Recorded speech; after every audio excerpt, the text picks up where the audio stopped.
마리아 발도로타의 하나님이시요 사람이신 그리스도의 시. 제18장 토마가 제자가 되다. 오늘 아침 여러 시간에 걸친 아주 무거운 잠에서 깨어나 날이 새기를 기다리면서 기도하는 동안 이어지는 환상을 보았다. 이어진 것이라고 말한 것은 다음과 같은 이유 때문이다. 우리도 아직 같은 장소에 있다.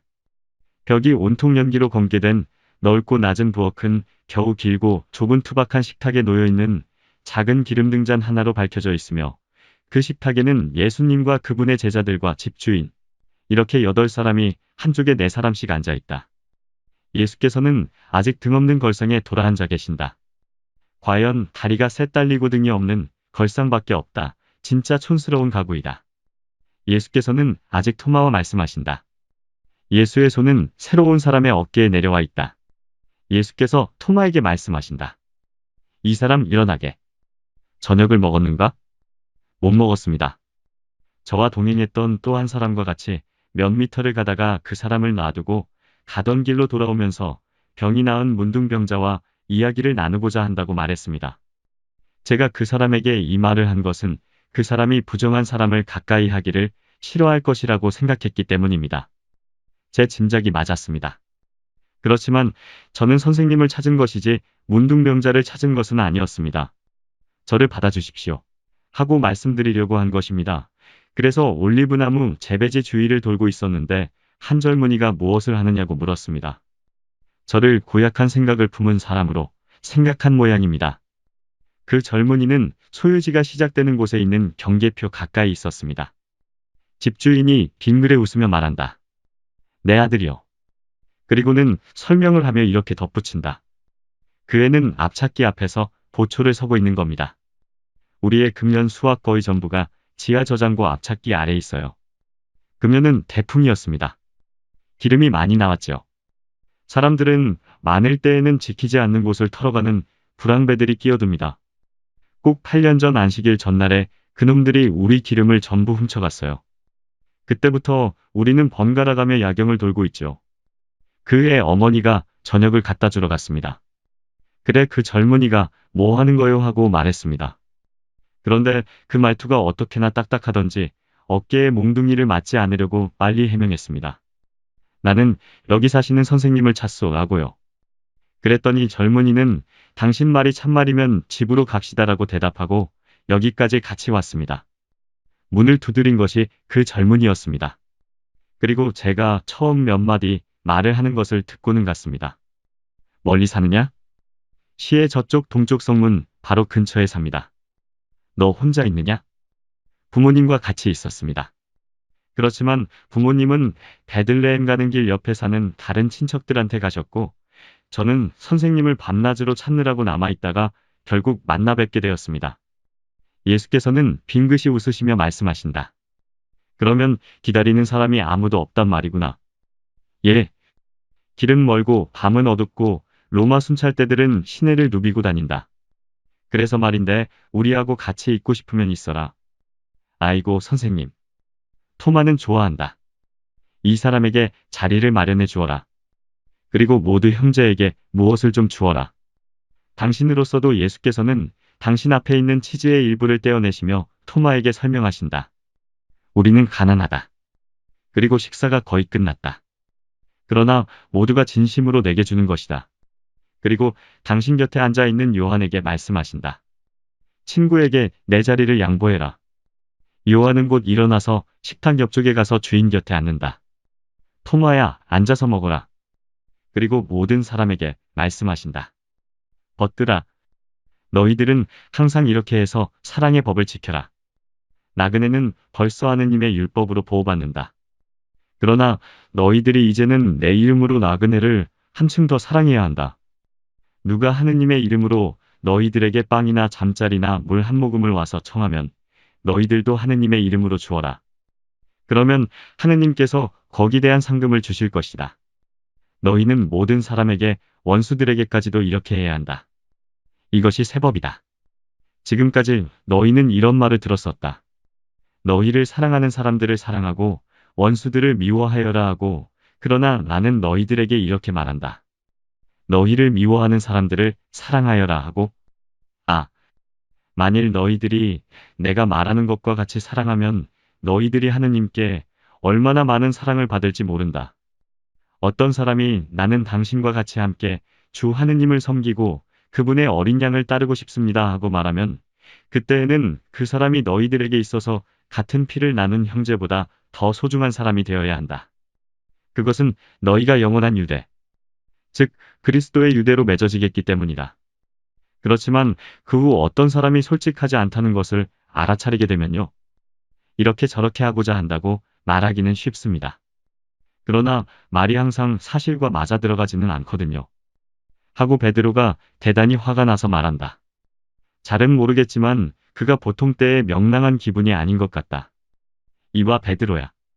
내 말은 양식과 정의에 맞는 말이다. 그러나 생각해 보아라. 착한 마음씨와 신뢰로 잘못을 저지르는 편이 불신과 무정으로 과오를 범하는 것보다 낫다.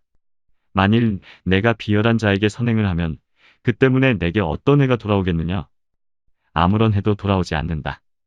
오히려 반대로 하느님의 상급은 항상 성실한 내 몫이 될 것이고 반면에 상대는 내 신뢰를 저버린 것으로 인하여 불명예를 얻게 될 것이다. 아무런 해도 돌아오지 않다니요. 내 참.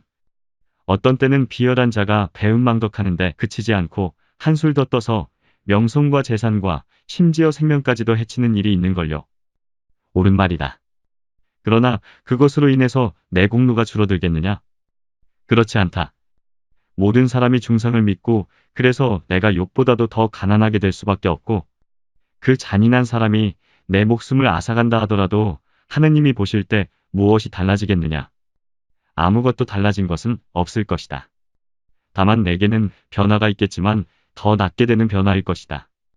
내 착한 마음씨의 공로에 정신적인 순교의 공로와 재산을 잃고 목숨을 잃은 공로가 보태질 것이다. 좋습니다. 좋아요. 그렇게 될 겁니다. 베드로는 이제 입을 다문다. 뿌르퉁해 가지고 머리를 한 손으로 괴고 있다. 예수께서는 토마 쪽으로 몸을 돌리고 말씀하신다. 이와라. 내가 올리브나무 재배지에서 처음에 내가 지방을 한 바퀴 돌고 돌아왔을 때 당신이 아직 그렇게 되기를 원하면 내 제자가 되시오 하고 내게 말했었지. 그런데 지금은 예수를 기쁘게 할 용의가 있느냐고 말하겠다. 틀림없이 그렇습니다. 그러나 이 기쁨이 내게 희생을 요구한다면 선생님을 섬기는 데에는 제게 고통스러울 것이 아무것도 없습니까? 어떻게 하기를 원하십니까? 나는 내게 이런 말을 하고자 하였다. 그러나 만일 내가 사귀고 지내는 사람들이나 정다운 사람들이 있다면 아무것도 없습니다. 아무것도요. 제게는 선생님이 계십니다. 말씀하십시오. 이거 봐라. 내일 새벽같이 그 문둥병자가 묘지를 떠나 사제에게 알릴 사람을 찾으러 갈 것이다. 너는 우선 무덤들 있는 곳으로 가거라. 이것이 사랑이다. 그리고 이렇게 큰 소리로 말하여라. 어제 깨끗해진 분은 밖으로 나오시오. 나를 당신에게로 보내신 분은 이스라엘의 메시아 나자렛의 예수요. 어제 당신 병을 고쳐주신 분 말이오 하고 산송장의 세계 사람들이 내 이름을 알고 희망을 가지고 몸을 떨게 되도록 하여라. 믿음과 더불어 희망을 가진 사람은 내가 고쳐주게 내게로 오기 바란다. 이것이 내가 가져오는 순결과 내가 지배하는 부활의 첫 번째 표시이다. 언젠가는 더 심오한 순결을 주겠다. 언젠가는 밀봉된 무덤들이 진짜 죽은 사람들을 쏟아댈 것이니 그 사람들은 그들의 움푹 들어간 눈과 바싹 마른 턱뼈를 가진 채 나타나서 림보의 기다림에서 해방된 영들의 기쁨으로 인하여 웃을 것이다. 그 기쁨이 아직은 멀리 떨어져 있지만은 그래도 그들의 해골만으로도 벌써 느꼈던 것이다. 그들이 나타나서는 이 해방을 보고 웃을 것이고 그것이 누구의 덕택인지를 알기 때문에 기뻐서 어쩔 줄을 모를 것이다. 너는 가거라. 그 사람이 너를 향하여 울 것이다. 그 사람이 너더러 해달라는 대로 해주고 그 사람이 내 형제인 것처럼 모든 일을 도와주어라. 그리고 그 사람에게 이렇게 말하여라. 당신이 완전히 깨끗하게 되면 독고와 에브라임 너머에 있는 강가의 길로 함께 갑시다. 거기서 예수 선생님이 당신과 나를 기다리시다가 우리가 어떻게 해서 그분을 섬겨야 하는지를 일러주실 것입니다. 하고 그렇게 하겠습니다.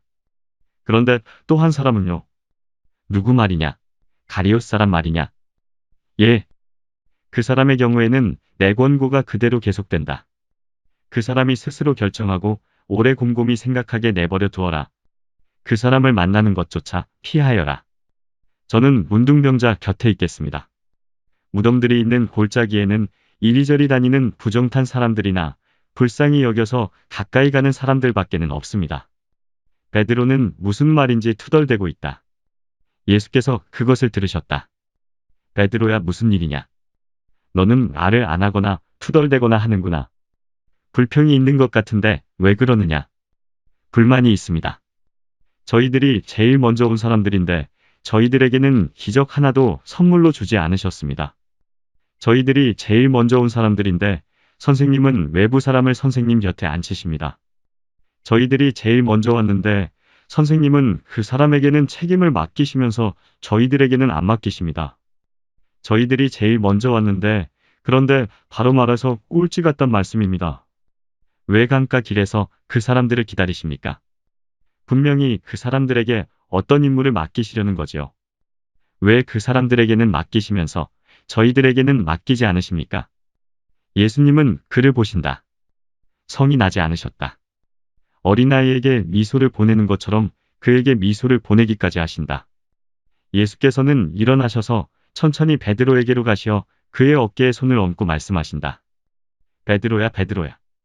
너는 꼭 커다란 늙은 어린아이 같구나. 그러시면서 형 곁에 앉아있는 안드레아에게 내 자리로 가라고 말씀하시고 베드로 옆에 앉으셔서 한 팔을 그의 양어깨에 얹어 당신 어깨에 꼭 껴안으신 채 말씀하신다. 베드로야, 내게는 내가 불공평한 처사를 하는 것 같이 보이지만 내가 하는 일은 불공평한 처사가 아니다. 이것은 오히려 너희들이 무슨 능력이 있는지를 내가 안다는 증거이다. 생각해보아라. 어떤 사람이 시험을 거칠 필요가 있느냐? 아직 확실성이 없는 사람이다. 그런데 나는 너희들이 내게 대하여 하도 확신을 가지고 있다는 것을 알기 때문에 너희들에게는 내 능력의 증거를 보여줄 필요를 느끼지 않았다. 여기 예루살렘에는 악습과 무종교와 정치와 이 세상의 사물들이 정신들을 흐리게 하여 지나가는 빛을 볼 수 없을 정도가 된 이곳에는 증거가 필요하다. 그러나 저기 그렇게도 깨끗한 우리 아름다운 호숫가에서는 또 그와 같이 깨끗한 하늘 아래에서는 정직하고 선을 갈망하는 사람들 사이에서는 증거가 필요치 않다. 너희들도 기적을 얻게 될 것이다. 너희에게는 꽉 차서 흐르는 강물과 같이 풍부한 은총을 베풀어 주겠다. 그러나 내가 얼마나 너희를 존중하는지 생각해 보아라. 나는 증거를 요구하지 않고 또 너희들에게 증거를 보여줄 필요를 느끼지 않은 채로 너희를 받았다. 그것은 너희들이 어떤 사람인지를 알기 때문이다. 즉, 내게는 소중하고 무척 충실한 사람들이라는 것을 말이다. 베드로는 그의 침착성을 되찾아서 말한다. 예수님, 용서하십시오. 그래, 용서한다. 내가 뿌르퉁한 것이 사랑에서 오기 때문이다. 그러나 요나의 아들 시몬아, 샘을 내지 말아라. 내 예수의 마음이 어떤지 아느냐? 바다를 본 일이 없느냐? 진짜 바다를 본 일이 있다고? 좋다. 그렇다면 내 마음은 그 바다보다도 훨씬 넓다. 모든 사람이 들어올 만한 자리가 있다. 온 인류가 들어올 만한 자리가 있다. 그리고 거기에는 가장 작은 사람에게 가장 큰 사람에게와 마찬가지로 자리가 마련되어 있다. 그리고 여기서는 죄인도 죄 없는 사람과 마찬가지로 사랑을 얻는다. 이 사람들에게는 내가 어떤 임무를 맡긴다. 물론이다. 너는 내가 그들에게 임무 맡기는 것을 막고자 하느냐? 내가 너희를 선택하였지 너희가 나를 선택한 것이 아니다. 그러므로 나는 너희를 어떻게 써야 할지 판단할 자유가 있다. 그리고 만일 이 사람들에게 어떤 임무를 주어서 그 임무는 가리옷 사람에게 남겨준 기간이 자비일 수 있는 것과 같이 실현일 수도 있다. 여기 남아있게 하면 내가 거기 대해 나를 비난할 수가 있겠느냐? 내게는 더 중요한 임무를 마련해 두었는지 알기나 하느냐? 그리고 너는 나와 같이 가겠느냐 하는 말을 내가 듣는 것이 가장 아름다운 사랑의 증거가 아니겠느냐? 맞습니다. 맞아요. 전 바보입니다. 용서해 주십시오. 그러마 모든 것을 하나하나 다 용서해 주마. 아, 베드로야. 아니, 너희 모두에게 부탁이다. 절대로 공로와 자리다툼을 하지 말아라. 나는 왕으로 태어날 수도 있었을 것이다. 그런데 가난하게 외양간에서 태어났다. 나는 부자일 수도 있었는데 일을 해서 살았고 지금은 사람들의 자선으로 살고 있다. 그렇기는 하지만 이 말을 믿어라. 하느님이 보시기에는 나보다 더 위대한 사람이 아무도 없다. 여기 사람의 종으로 있는 나 자신 말이다. 선생님이 종이시라고요? 그건 절대로 안 됩니다. 베드로야, 왜 그러느냐? 제가 선생님을 섬기겠으니까 그렇습니다. 비록 내가 어머니가 자기 아이를 돌보듯이 나를 섬긴다 하더라도 나는 사람에게 봉사하러 왔다. 인간에게 나는 구세주가 될 것이다. 이것과 비교할 만한 봉사가 어디 또 있단 말이냐? 아이고, 선생님. 선생님은 모든 것을 설명해 주시는군요. 그러니까 희미하던 것이 갑자기 환해집니다. 베드로야, 이제는 만족하느냐? 그러면 토마에게 마저 말을 하게 가만히 있어라. 그 문둥병자를 확실히 알아볼 수 있겠느냐? 병이 나은 사람은 그 사람밖에 없다. 그러나 그 사람이 별빛으로 인도되어 친절한 길손을 찾아 벌써 떠났을지도 모른다. 그리고 부모를 보려고 시내에 들어가기를 바라는 다른 문둥병자가 그 사람 대신 나설지도 모른다. 그 사람의 모습은 이렇다. 나는 그 사람 바로 곁에 있었고 황혼이었기 때문에 잘 살펴보았다. 그 사람은 키가 크고 말랐다. 호녀라처럼 얼굴빛이 짙은 빛깔이고 눈이 움푹하고 대단히 검으며 눈썹은 눈같이 희고 머리칼은 아마색이고 매우 굽슬굽슬하며 코는 리비아 사람들같이 끝이 납작하게 퍼졌고 입술은 두꺼운데 특히 아래 입술이 두껍고 앞으로 쑥 내밀었다. 그 사람 살같이 어떻게나 거무죽죽한지 입술은 보랏빛을 띨 지경이다. 이마에는 오래된 흉터가 남아있는데 딱지와 때가 깨끗이 없어진 지금은 그것이 유일한 흠일 것이다. 머리가 희면 늙었겠군요. 필립보야, 아니다. 늙은이 같아 보이지만 늙은이는 아니다. 문둥병 때문에 머리가 휘어진 것이다. 호녀라라는 것은 무엇입니까? 베드로야, 아마 그런 것 같다. 그 사람은 아프리카 사람들과 비슷하다. 그러면 그가 이스라엘 사람일까요? 알게 될 것이다.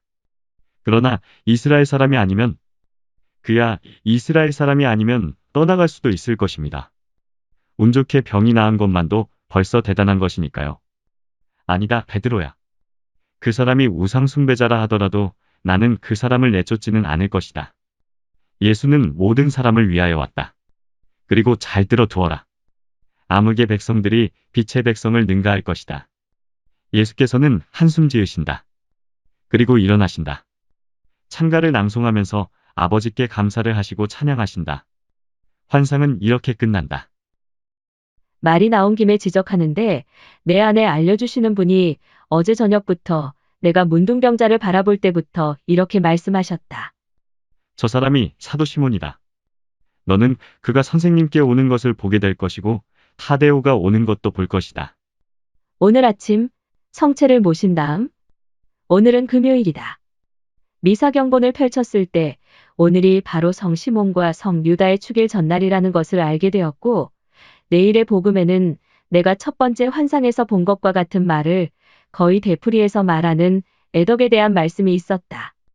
그러나 지금 당장은 유다 타데오가 보이지 않는다. 제19장 알페오의 유다, 토마, 그리고 시몬이 요르단강 옆에서 제자로 받아들여지다. 요르단강 연안. 너희는 예수 시대에 그랬던 것과 같이 정말 아름답구나. 나는 너희들을 바라보고 물소리와 새로 돋는 나뭇잎들이 감미로운 멜로디와 같이 노래하는 너희 푸른 빈 물결의 장엄한 평화를 매우 즐긴다. 나는 지금 꽤 넓고 잘 손질된 길에 있다. 통행이 많은 길인 모양이다. 아니, 그보다도 로마인들이 여러 지방을 수도와 연결하기 위하여 뚫은 군용도로인 것 같다. 길은 강 근처로 지나가지만 정확히 강을 따라가지는 않는다. 도로와 강 사이에는 나무가 많은 좁은 땅이 있는데 내 생각에는 강둑을 든든하게 하고 물이 불어나는 계절에는 물에 저항하는 데 소용될 것 같다. 도로 저쪽으로도 숲이 계속된다. 그래서 길은 그 위에 무성한 가지들이 서로 얽히는 자연적인 회랑 같아 보인다.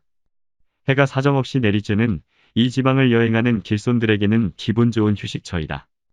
강이 따라서 길도 내가 있는 지점에서는 약간 휘어진 활 모양을 하고 있어서 나뭇잎이 뒤덮인 강변이 물이 고요한 못을 둘러싼 초록빛 담장과 같이 되어서 계속되는 것을 볼 수가 있다. 영주의 저택의 큰 정원에 있는 목과도 같다. 그러나 물은 못의 물과 같이 움직이지 않는 물이 아니다. 물은 비록 천천히 흐르지만 흐르기는 한다. 그것은 물에서 제일 가까운 가장 대담한 갈대에 부딪혀 찰랑찰랑 소리를 내는 물소리로 알 수 있다. 그 갈대들은 맨 아래쪽 모래톱에 나 있고 수면에 늘어져서 흐르는 물에 흔들리는 잎들은 물결치는 긴 리본 같아 보인다. 또 그 초록빛 머리카락 끝을 강물 위에 들이우고 있는 능수버들도 한 무더기 있다. 강은 흐르는 물살로 그 머리카락을 느리고 우아하게 쓰다듬으면서 빗기는 것 같다. 지금 아침 시간에는 저교와 평온이 감돈다. 새들이 노래하며 부르는 소리, 나뭇잎에 물 부딪는 소리, 나무들 사이에 돋아난 깊고 파란 풀잎에 이슬방울의 반짝임이 있을 뿐이다. 그 풀은 여름에로 단단하고 누렇게 되지 않고 자주 돋아난 것이어서 연하다. 그 풀들은 땅에 아주 깊숙한 데까지 신선함과 비옥하게 하는 성분으로 영양을 주는 봄비가 내린 후에 돋아난 것이다. 새 길소는 길이 구부러진 이곳 바로 활의 정점에 와서 멈추어 섰다. 그들은 위아래로 남쪽으로는 예루살렘 쪽을, 북쪽으로는 사마리아 쪽을 바라본다. 그들이 기다리는 어떤 사람이 오는지 보려고 나무 줄기들 사이로 찾는다. 그들은 토마와 유다 타데오와 병나은 문둥병자이다. 그들은 말한다. 아무것도 안 보입니까? 나요, 안 보이는데요. 나도요. 그렇지만 여기가 약속한 장소가 틀림없는데요. 확실합니까? 심은 확실해요. 물고기 성문에서 불구자 거지를 고쳐주시는 기적을 행하신 다음 선생님이 군중의 환호를 받으면서 떠나가실 때 6 제자 중에 한 사람이 이렇게 말해 주었거든요. 이제 우리는 예루살렘에서 나갑니다. 예리고와 독고 사이 5마일 되는 곳, 강이 구부러진 곳 길가에서 우리를 기다리시오 하고 바로 이 길이죠. 그 사람은 또 이런 말도 했어요. 우리는 사흘 후 새벽에 거기 갈 겁니다 하고 오늘이 사흘째고 그리고 내일이 나흘째인데요. 오실까요? 예루살렘에서부터 선생님을 따라가는 것이 더 나았을지도 모르겠는데요. 시몬 당신은 아직 군중들 사이로 올 수가 없었어요. 만일 내 사촌이 이리 오라고 말했으면 이리 올 겁니다. 내 사촌은 항상 약속을 지키니까요. 기다리기만 하면 됩니다. 당신은 항상 선생님과 같이 계셨소. 항상 같이 있었어요. 나자렛으로 돌아온 뒤로 사촌이 나하고 친한 동무였어요. 늘 같이 있었죠. 우리는 동갑이죠. 내가 조금 위이고 그리고 또 내 아버지의 형님인 그의 아버지가 나를 제일 사랑하셨어요. 그리고 또 그의 어머니도 나를 무척 사랑하셨어요. 내가 클 때 내 어머니보다는 내 사촌의 어머니하고 더 많이 지냈어요. 그분의 어머니가 당신을 사랑하셨는데 지금은 전보다 덜 사랑하시나요? 원천만에요. 그렇지만 내 사촌이 예언자가 된 다음부터 우리는 좀 사이가 멀어졌죠. 그것이 내 친족들의 마음에 들지 않았거든요. 친족이라니 누구를 말하는 겁니까? 내 아버지와 2형 말입니다. 또 한 형은 망설이고 있지요. 아버지는 매우 연세가 높기 때문에 아버지께 불만을 품게 해드릴 마음을 가지지 못했어요. 그렇지만 이제는 달라졌어요. 이제는 내 마음과 정신이 끌리는 대로 갑니다. 예수께서도 가는 겁니다. 나는 이렇게 하는 것이 율법을 어기는 것이라고는 생각하지 않아요. 그러나 벌써 내가 하고자 하는 것이 옳지 않은 일이면 예수가 내게 말해 주었을 것입니다. 나는 예수가 하라는 대로 하겠습니다. 아버지가 선을 찾는 아들에게 반대할 권리가 있습니까? 만일 내가 내 구원이 여기 있다는 의식을 가지고 있다면 왜 그곳에 가는 것을 막습니까? 어째서 이런 경우에 아버지들이 우리에게 적이 됩니까? 시몬은 고통스러운 추억들을 누가 들추어 내주는 것처럼 한숨 짓는다. 그는 고개를 떨어뜨리지만 말을 하지 않는다. 토마는 반대로 대답한다. 나는 벌써 장애물을 뛰어넘었어요. 내 아버지는 내 말을 듣고 이해하셨습니다. 아버지는 내게 축복을 하면서 이렇게 말씀하셨어요. 좋다. 이 과월절이 내게는 기다림의 속박에서 해방되는 계기가 되기 바란다. 믿을 수 있는 너는 행복하다. 나는 기다린다. 그러나 그분이 틀림없고 내가 그분을 따르면서 그분이라는 것을 알아차리게 되거든 내 늙은 아비에게 와서 오세요, 이스라엘은 기다리던 분을 모셨습니다 하고 말에 다호하고 말씀하셨어요. 당신은 나보다 운이 좋군요.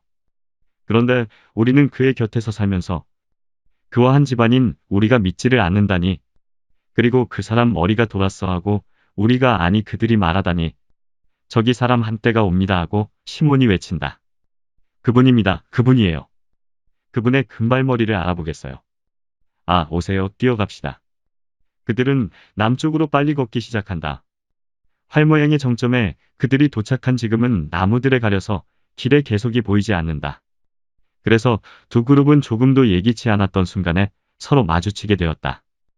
예수께서는 강변의 나무들 사이에 계시기 때문에 강에서 나오시는 것 같다. 선생님, 예수, 주님, 제자와 사촌과 기적을 받는 사람의 세 마디 외침이 숭배와 기쁨을 나타내면서 울려 퍼진다. 평화가 너희에게 있기를. 다른 목소리와 혼동될 수 없는 옹골지고 울리고 조용하고 표현이 풍부하며 분명하고 씩씩하고 부드럽고 마음에 스며드는 아름다운 목소리이다. 유다 형도 왔어? 그 눈물은 왜? 아, 예수, 나는 자네하고 같이 있을래. 나는 항상 형을 기다렸어. 그런데 왜 오지 않았어? 유다는 고개를 숙이고 말을 안 한다. 그들이 못 오게 했구먼. 그런데 지금은? 예수, 나는 그들에게 복종할 수가 없어. 난 자네에게만 복종하기를 원해. 그러나 나는 형에게 명령을 하지 않았는데. 아니지, 자네는 명령을 하지 않았지. 그러나 자네의 사명이 명령하네. 자네를 보내신 분이 여기 내 마음 안에서 말씀하시는데 그에게 가라고 하시네. 자네를 낳으신 분. 그리고 내게는 다정스러운 선생님이었던 분이 그 비둘기와 같은 눈으로 말없이 예수의 사람이 되어라 하고 말씀하시네.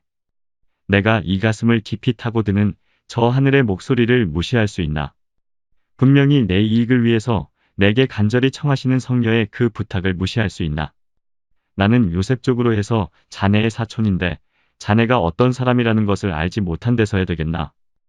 여기 강변에서 자네를 한 번도 본 적이 없는 세례자가 자네를 알아보고 하느님의 어린 양이라고 인사를 했는데 말이야. 그리고 자네와 같이 자라고 자네를 따르면서 착하게 된 내가 자네 어머니의 덕택으로 율법의 아들이 되었고 성경과 기도문 외에 랍비들의 613가지 계율 뿐 아니라 그 모든 이의 영혼까지도 마음속으로 들이마시다시피 한 내가 아무것도 할 일이 없단 말인가. 그럼 아버지는 어떻게 하고? 내 아버지? 아버지께서는 빵도 부족하지 않고 도움도 없지 않아. 그리고 자네가 내게 모범을 보여주었어. 자네는 어머니의 개인적인 이익보다는 오히려 백성의 이익을 생각했지. 그런데 마리아는 외톨이야. 내 선생인 자네가 말해주게. 아버지께 대한 공경을 어기지 않고도 아버지를 사랑합니다. 그렇지만 아버지 위에는 하느님이 계십니다. 그래서 그분을 따라갑니다. 하고 말할 수 있지 않은가? 내 형이며 친구인 유다, 나는 형에게 이렇게 말하겠어. 형은 빛의 길에서 매우 멀리 나아갔다고. 와요. 하느님께서 부르실 때에는 아버지께 그렇게 말씀드려도 돼. 하느님 위에는 아무것도 없거든. 혈련의 계율까지도 사라지지.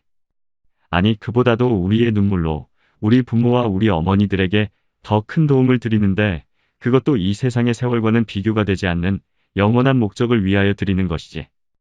우리는 그분들을 우리와 같이 하늘로 끌어당기고 애정을 희생하는 같은 길로 해서 하느님께로 끌어당기는 것이야. 그러니까 유다 형, 여기 있어. 나는 형을 기다렸는데 내 나자렛 생활의 친구인 형을 다시 얻으니 기뻐.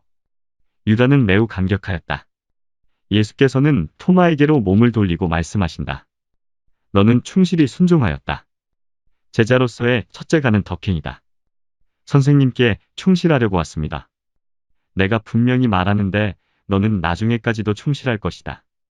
아주 부끄러워하며 뒤에 처져 있는 너도 두려워하지 말고 오너라. 주님! 하고 문둥병자였던 사람이 예수의 발 아래 엎드린다. 일어나거라. 이름이 무엇이냐? 시몬입니다. 가족은? 주님! 제 가족은 유력했습니다. 저도 존경을 받았었습니다. 그러나 종파 간의 원한과 또 젊은 시절의 방탕이 그 권세에 상처를 입혔습니다. 제 아버지는 저는 하늘에서 오는 것이 아닌 눈물을 제게 흘리게 한 아버지를 반대해서 말해야 하겠습니다. 선생님 보셨지요? 아버지가 제게 어떤 선물을 했었는지요. 아버지가 문둥병자였느냐? 문둥병자는 아니었습니다. 저도 문둥병자는 아니고 다른 이름을 가진 병에 걸렸었는데 그 병을 우리 이스라엘 사람들은 여러 가지 문둥병과 같이 분류합니다. 그때 아버지의 집은 아직 세력이 있어서 집에서 존경을 받으며 살다가 돌아가셨습니다. 저는 선생님이 구해주지 않으셨더라면 무덤들 가운데서 죽었을 것입니다. 외톨이냐? 외톨이지만 충실한 하인이 한 사람이 있어 제게 남아있는 것을 보살핍니다. 저는 그 사람에게 알렸습니다. 어머니는 돌아가셨습니다. 그러면서 그 사람은 거북해하는 것 같다. 예수께서는 그를 자세히 살펴보신다. 시몬아, 너는 나보고 선생님을 위해 어떻게 해야 합니까? 하고 말했었지. 이제 나는 너보고 나를 따르라고 말한다. 주님, 즉시 따르겠습니다. 그렇지만 저는 한 가지 말씀을 드리게 해주십시오. 제가 속해 있던 계급 때문에 열렬한 사람이라고 불렸었고 또 제 어머니 때문에 가나안인이라고 불렸습니다. 아시겠습니까? 저는 천한 신분의 사람입니다. 제 안에는 노예의 피가 있습니다. 제 아버지는 본처에서 아들을 얻지 못했고 노예의 몸에서 저를 얻었습니다. 선량한 부인인 아버지의 본처는 저를 친아들처럼 키웠고 돌아가실 때까지 제가 수없이 많이 앓는 동안에 저를 간호해 주셨습니다. 하느님이 보시기에는 노예도 없고 해방된 노예도 없다. 하느님이 보시기에는 오직 한 가지 노예와 같은 상태가 있을 뿐이다. 그것은 죄이다. 그리고 나는 죄를 없애려고 왔다. 나라가 모든 사람의 것이기 때문에 나는 너희 모두를 부른다. 학식이 있느냐? 학식이 있습니다. 저도 실력자들 사이에서 지위를 보존했었습니다. 제 병이 옷으로 가려져 있는 동안은 그랬습니다. 그러나 병이 눈에 띄게 되자 제 적들은 좋아서 그 병을 이용해 저를 송장들 사이에 가두었습니다. 사실 제가 진찰을 받은 체사레아의 로마인 의사가 말하는 것처럼 제 병은 진짜 문둥병이 아니고 유전성 포행진이었습니다. 그러니까 그 병을 전염시키지 않으려면 자식을 낳지만 않으면 되는 것이었습니다. 제가 아버지를 저주 안 할 수 있습니까? 아버지를 저주해서는 안 된다. 아버지는 내게 갖가지 불행을 주었다. 아, 그렇고 말고요. 아버지는 가산을 탕진했습니다. 아버지는 방탕하고 포악하고 인정이 없고 애정이 없었습니다. 아버지는 제게 건강과 애무와 평화를 거절했습니다. 아버지는 제게 업신여김을 받게 하는 이름을 낙인처럼 찍어주었고 수치스러운 병을 넘겨주었습니다. 아버지는 모든 것을 아들이 장래까지도 마음대로 했습니다. 아버지는 제게서 아비가 되는 기쁨까지도 빼앗아갔습니다. 그런 이유로 너더러 나를 따르라고 말하는 것이다. 내 곁에서 또 내 뒤에서 너는 아버지를 얻고 아들들을 얻을 것이다.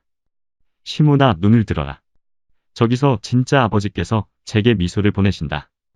내 눈길을 넓은 땅 위로 여러 대륙으로 여러 나라로 보내라. 거기에는 수많은 아들들이 있다. 그들은 너를 기다리고 너 같은 많은 사람을 기다린다.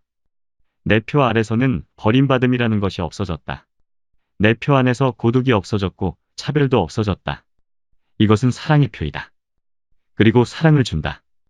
아들을 가지지 못한 시몬아, 오너라. 내 사랑을 위하여 아버지를 잃은 유다에 오너라. 너희를 같은 운명에 결합시킨다. 예수께서는 두 사람을 가까이 다가서게 하시고 마치 그들을 차지하시려는 것처럼 그들에게 공통의 멍에를 메워주시려는 것처럼 그들의 어깨에 손을 얹으신다. 그리고 말씀하신다. 나는 너희들을 결합시킨다. 그러나 지금 당장은 너희를 갈라놓는다. 시몬, 너는 여기 토마와 같이 남아있어라.